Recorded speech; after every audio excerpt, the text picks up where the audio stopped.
बिस्मिल्लाहिर्रहमानिर्रहीम। अस्सलाम वालेकुम dear students, welcome to my YouTube channel. आज हम करेंगे MT 621 रियल एनालिसिस के टॉपिक नंबर 17 to 20 कवर करेंगे। आई होप सो के टॉपिक्स आपको अच्छे तरीके से समझ आ जाएंगे। अगर कोई भी कन्फ्यूजन हो या कोई भी चीज़ समझ ना आ रही हो तो आप पूछ सकते हैं। तो चलिए स्टार्ट करते हैं। सबसे पहले हमने जो टॉपिक नंबर 17 है उसमें हमने एक नया कंसेप्ट पढ़ना है। हमने पढ़ना है कि the Archimedean property of real number. सबसे पहले थोड़ा सा आपको ओवरव्यू देती चलूँ कि आर्शिमीडियन प्रॉपर्टी होता क्या है, इसको हम किस तरीके से सॉल्व करते हैं या इसका बेसिक मतलब क्या है। इसमें ये होता है कि कोई भी हम दो जो है वो पॉजिटिव रियल नंबर लेते हैं और उनको ऐड करते हैं। ठीक है, उनको ऐड जब करते हैं तो उनका जो आंसर आता है वो उन दोनों नंबर जो एक और रियल नंबर मतलब जो हमने रियल नंबर अज्यूम किया हुआ होता है उससे ग्रेटर देन आता है। ठीक है, आगे इसको थ्योरम रीड करते हैं तो आपको ज़्यादा इजीली समझ आ जाएगा। एक दफ़ा रिपीट कर देती हूँ। Take any two positive real number, one of them could be added up such that the answer would be greater than the other real number. Okay, कि जो हम नंबर लेते हैं, ठीक है, दो रियल नंबर लेते हैं, उनको ऐड करते हैं, किसी एक को उसमें से ऐड करते हैं तो जो उसका आंसर आता है वो जो हमने दूसरा नंबर लिया वो होता है। यानी कि ए और बी अगर कोई भी दो नंबर लेते हैं तो जो बी नंबर होगा उससे ग्रेटर देन उसका आंसर जो है वो हमारे पास आएगा, रियल नंबर ही होगा। तो इसके थ्योरम की स्टेटमेंट को रीड कर लेते हैं। If p and epsilon are positive then n epsilon is greater than rho not for some e integers n. अब देखें कि if rho and epsilon are positive, rho के बारे में काफ़ी डिटेल से हम पढ़ चुके हैं कि रो सबसे स्मॉलेस्ट वैल्यू भी हो सकती है और एप्सिलॉन स्मॉलेस्ट वैल्यू भी हो सकती है और ग्रेटेस्ट वैल्यू भी हो सकती है। तो यहाँ पे हमने एन को एप्सिलॉन को एन टाइम ऐड करते जाना है और जिस इसका जो आंसर आएगा वो किसके आएगा, ग्रेटर देन रो के आएगा। ठीक है, इसको हम इस तरीके से नोटेशन फॉर्म में भी लिख सकते हैं कि n belong to n epsilon is less than equal to रो।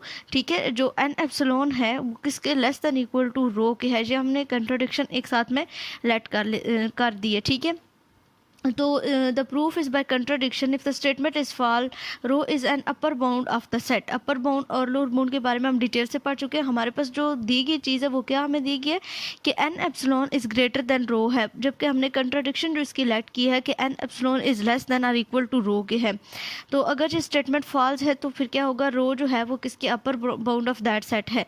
तो यहाँ पे हमने एक सेट ले लिया, s is equal to x is equal to n epsilon and n belong to integers के। हम जो n है वो कोई भी इंटीजर्स हो सकते हैं, पॉजिटिव और नेगेटिव। s जो है वो सुप्रीमम है इसकी, जो हमें ये दिया गया है वो क्या है, सुप्रीमम है इसकी because of its upper bound. ठीक है, by definition of least upper bound property of real number, वही जो मैंने आपको बताई कि इसकी जो प्रॉपर्टी है वो लीस्ट अपर बाउंड प्रॉपर्टी है। जो रो क्या है, इसका लीस्ट अपर बाउंड है। ठीक है, इसका अपर बाउंड है, least upper bound property of the real number, that's why कि जो s है वो इसका सुप्रीमम है, जो कि हमें यहाँ पे स्टेटमेंट दी गई है। ठीक है, हम इसको n epsilon is less than equal to beta for all integers n, कि जो सुप्रीमम होगा उससे लेस देन होगा आपका जो इनको आप ऐड अप करते जाएंगे और जो आपका आंसर आएगा वो क्या होगा, less than equal to beta के होगा।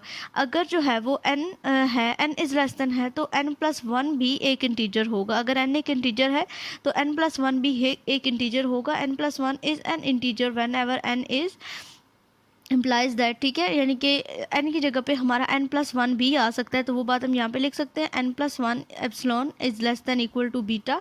और इसको हम इस तरीके से भी डिफाइन कर सकते हैं कि n epsilon is less than equal to beta minus epsilon for all integers n। ठीक है, अब आई होप सो कि आपको समझ आगे होगी। एक दफ़ा फिर से रिपीट कर देती हूँ कि कोई भी हम दो नंबर लेते हैं, रियल नंबर लेते हैं और उनमें से किसी एक को एडेड अप करते हैं। ठीक है, n टाइम या जितने टाइम भी हम किसी एक को ऐड करते हैं और जो दूसरा नंबर होता है उसके ग्रेटर देन हमारे पास आंसर जो है वो आता है। ठीक है, और यहाँ पे कंट्राडिक्शन हमने लेट की कि इसका आंसर जो है वो लेस देन आता है। तो अगर जो है वो इसका answer n epsilon is less than beta minus epsilon भी आता है, हमने कंट्राडिक्शन के थ्रू इसको प्रूव कर दिया कि जो हमारा एन एप्सिलॉन है वो ग्रेटर देन किसके आएगा, रो के आएगा, जो कि हमें यहाँ पे एक गिवन दिया गया था। ओके, अगला जो हमारा टॉपिक है उसमें हमने पढ़ना है कि डेंस सेट इन रियल नंबर। डेंस सेट के बारे में हम ऑलरेडी पढ़ चुके हैं। एक दफ़ा फिर इसको जो है वो हम देख लेते हैं कि डेंस सेट क्या होते हैं। डेंस सेट वो सेट होते हैं जिनमें कोई भी हम रियल नंबर लेते हैं, कोई भी दो रियल नंबर लेते हैं, उनमें एक रिलेशनशिप होता है जहाँ वो इक्वल टू होते हैं या वो ग्रेटर देन होते हैं या फिर वो लेस देन होते हैं। और अगर वो लेस देन और इक्वल टू होते हैं एक दूसरे के, तो उनके दरमियान में बहुत सारे रैशनल और इर्रेशनल नंबर आते हैं। लेकिन अगर कोई भी दो जो रियल नंबर हैं वो इक्वल होंगे, फिर तो उनके दरमियान कोई भी क्वेश्चन अराइज नहीं होता। लेकिन अगर दो नंबर्स हैं उनके दरमियान इनइक्वालिटी साइन आता है, यानी कि उसमें लेस देन और इक्वल टू आता है, तो देन उन नंबर्स को हम जो है वो डेंस सेट कहते हैं। और कोई उनमें नंबर जो है वो लाजमी एग्जिस्ट करता है। A set d is said to be dense in the set of real number if every open interval a b contain a member of d. वही बात मैंने आपको बता दी है कि कोई भी दो रियल नंबर हम लेट करते हैं और उनके दरमियान जो भी इनइक्वालिटी होती है उन यानी कि अगर a is less than b है, यानी कि 1 इज़ लेस दैन 2 है, तो इनके दरमियान बहुत सारे रैशनल और इर्रेशनल नंबर जो हैं वो एग्जिस्ट करते हैं। बिकॉज जो रियल नंबर होते हैं वो यूनियन होते हैं रैशनल एंड इर्रेशनल नंबर का। Okay, real number are union of rational and irrational number is called real number. ठीक है, आगे थ्योरम है the rational number are dense in real number that is if a and b are real number. देखिए वही बात जो मैंने आपको बता दी है वही यहाँ पे लिखी गई थ्योरम है कि अगर ए और बी दो रियल नंबर है with a is less than b, there is a rational number p और q such that a is less than p और क्यू और लेस देन बी। ठीक है, वही बात कि इन दोनों के दरमियान कोई रैशनल नंबर या रैशनल नंबर एग्जिस्ट करता है। अब फिर दोबारा से हमने आर्चिमिडियन प्रॉपर्टी को जो है वो रिकॉल किया कि अगर p and epsilon are positive then n epsilon is greater than rho for some integer ई।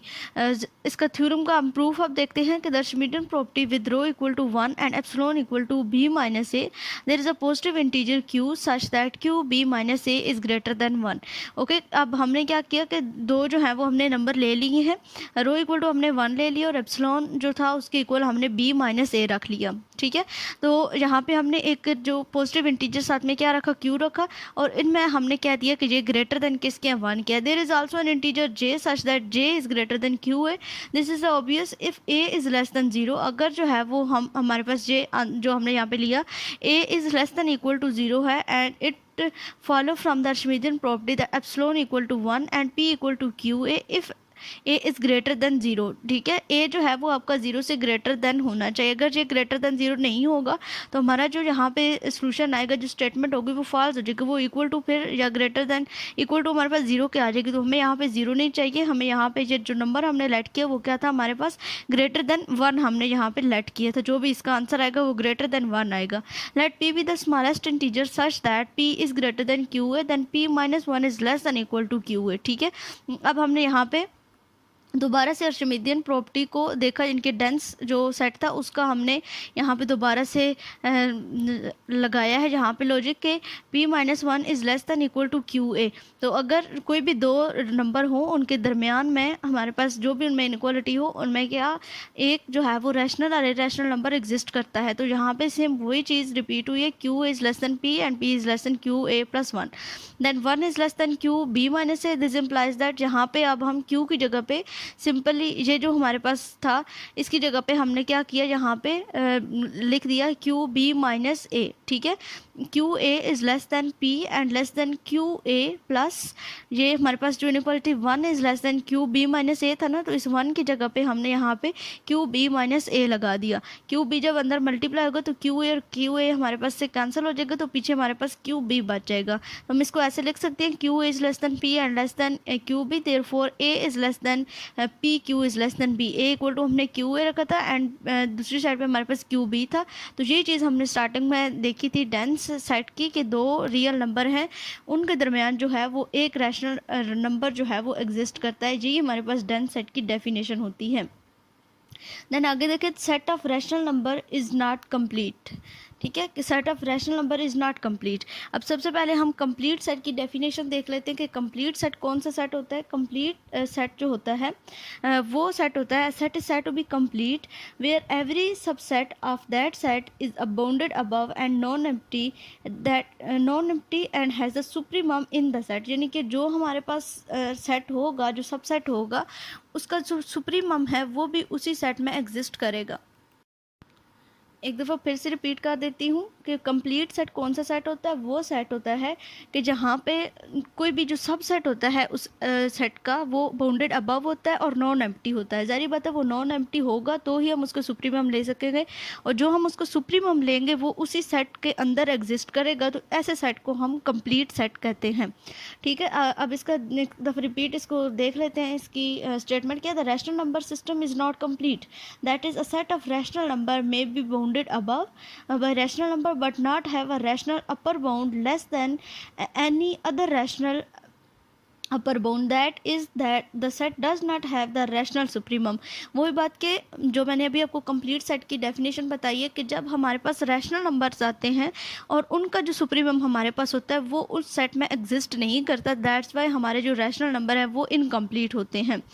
दोबारा से थ्योरम को रिकॉल किया जा रहा है। If non empty set S of real number is bounded above, ये हमने अपने सुप्रीमम और इन्फीमम वाला जो हमारा लेक्चर था उसमें ये कंसेप्ट हमने कवर किया था। If non empty set of S of real number is bounded above, then supremum s is the unique real number beta such that x is less than equal to beta for all x in s। ठीक है, जो x जो है less than equal to beta, ये दोनों properties हैं supremum की, ये आपने बाउंडेड अबव की जो दोनों प्रॉपर्टीज हैं ये हमने अपने पिछले लेक्चर्स में कवर किया था। ठीक है, epsilon is greater than 0 no matter how small. ठीक है, यानी कि कितनी भी स्मॉल वैल्यू उसकी हो सकती है, ग्रेटर देन स्मॉल भी हो सकती है और ग्रेटर देन भी हो सकती है। There is an x not in s such that x not is greater than beta minus epsilon, कि अगर बीटा माइनस एप्सिलॉन से भी जो हमारा एक्स नॉट है वो ग्रेटर देन हो सकता है। फिर यही प्रॉपर्टीज़ हम ऑलरेडी पीछे जो है इन्हीं को डिस्कस कर चुके हैं। यहाँ पे फिर यही जो है वो सेट किया गया है कि इनके दरमियान हम देखेंगे इनका जो सुप्रीमम आएगा वो आपका एग्जिस्ट करता है या नहीं करता। ठीक है, तो under root 2 p square is less than 2 है, तो जब स्केयर ख़त्म करेंगे तो p is less than under root 2 आ जाएगा। तो यहाँ पे देखें कि अब under root 2 minus epsilon is less than r not and less than under root 2। ठीक है, तो अंडर रूट 2 जो है वो हमारे पास क्या है, सुप्रीमम है इसका। अगर ये सुप्रीमम है तो हमारे पास ये क्या है, under root 2 is an irrational number, ये एक रैशनल नंबर नहीं है। ठीक है, अंडर रूट 2 आपका एक इरेशनल नंबर है। तो क्या हमें प्रूफ मिला है इससे कि rational number is not a complete set. हमने तो ये देखा था, कंप्लीट सेट की डेफिनेशन ये देखी है कि जो सुप्रीमम होता है वो उसी सेट में एग्जिस्ट करता है, लेकिन यहाँ पे एग्जिस्ट नहीं कर रहा because under root 2 is an irrational number.